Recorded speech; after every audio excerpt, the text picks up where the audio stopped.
Welcome back. Today in our Sunday Spotlight, Saturday's Denise Foundation Walk to Fight Rare Diseases. It's a way to honor our colleague Denise D'Ascenzo and to raise money for research into cures for conditions that get little funding. The walk is Saturday at 10 a.m. at Quinnipiac University's Hampton campus. Joining me to talk about how to participate and who benefits are Denise D'Ascenzo Foundation board members Laura Soll and Executive Director Connie Condon. Welcome. Thank you for joining us. Thank you. So first, let's start with the walk on Saturday. Raising money to fund research, so important right now. Connie, tell us a little bit about kind of where this money goes. Okay, the money for the walk is really so critical. Rare disease is not something you hear about every day. I didn't know anything about it until I really met some people who were dealing with that. And so there aren't a lot of large organizations that support the people who are going through a rare disease. So to have a walk to make awareness for people who know that, and there are over 10,000 rare diseases in the United States, and they affect 30 million people. But yet we don't see anything on television about rare disease, and we really feel like we're going to bring awareness to the whole issue, and as well as raise funds to help those organizations in our state who are working with the people who have rare disease. And Laura, how does this walk kind of speak to the mission of the Denise Foundation?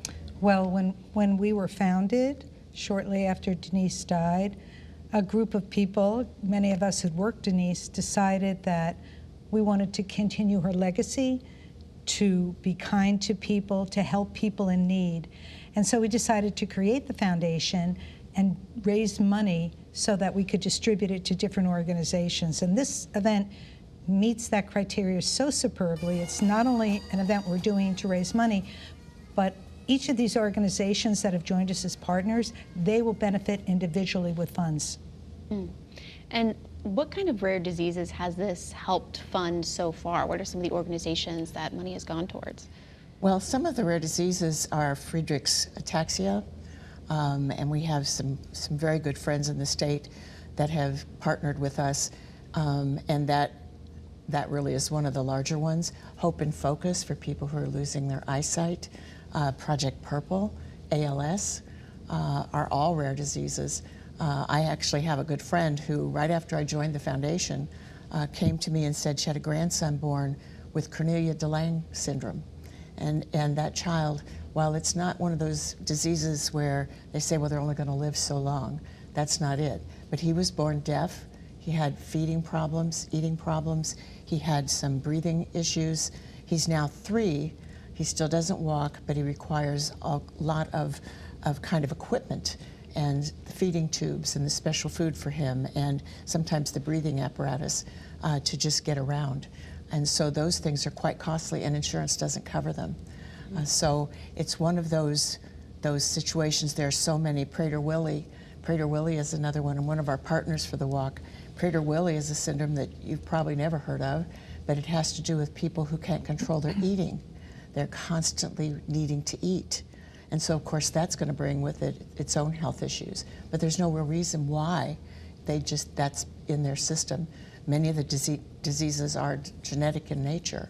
But those are some of the partners we have working with us. Cystic fibrosis is another considered rare disease. And one of the definitions for rare disease is it impacts 1 out of every 200,000 people. So it's a small impact, and yet 30 million Americans suffer from it.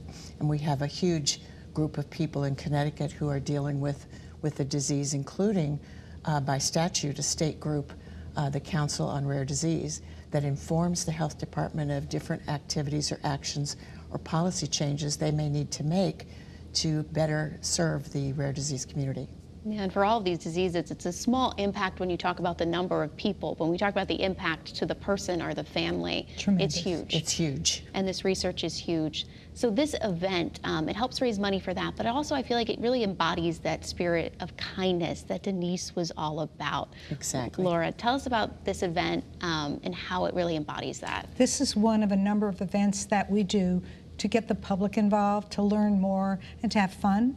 We also have a golf tournament in September. But this is great for all ages. People can come and walk. They don't have to walk quickly. They just come. There's lots of activities for kids inside, right before and during the walk. She would have loved it. We all say that. She would have loved it. A lot of her friends when she lived, in Connecticut, come to it. It's Denise. I don't know any other way to say it. And we're touching so many lives. And it's not just the walk, right? You also have a golf tournament coming up that people The golf start tournament's signing up going to be, it's our third tournament on Tuesday, September 9th at Wethersfield Country Club. A wonderful event. It's a place where a lot of people who knew Denise actually sign up to golf, in addition to other companies and individuals who didn't. In fact, last year we had 5 meteorologists from television stations. We had both Scott and Bruce DePriest, who retired a few years ago. So these are different opportunities for people to come, learn more, have fun, and support our foundation. All right, all interested. We don't have a ton of time left, so I'll just ask you, Connie, what's one thing you want people to know about this event so that would make them want to sign up? I think just knowing that you can come, you walk 2 miles, and you put smiles on so many people's faces, because we're able to distribute those funds from the walk to help those organizations who are dealing with these families who every day struggle just to take care of the child or the adult in their house that has a rare disease.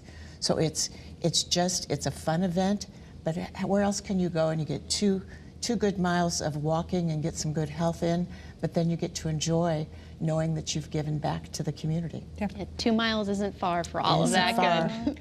And all of our activities and all about our organization is on the website to make it easy for people. Yes, we were just about to let people show people that the Denise Foundation's 4th annual Walk to Fight Rare Diseases is this Saturday, April 26th, starting at 10 a.m. To register, go to that website they were talking about, thedenisefoundation.com.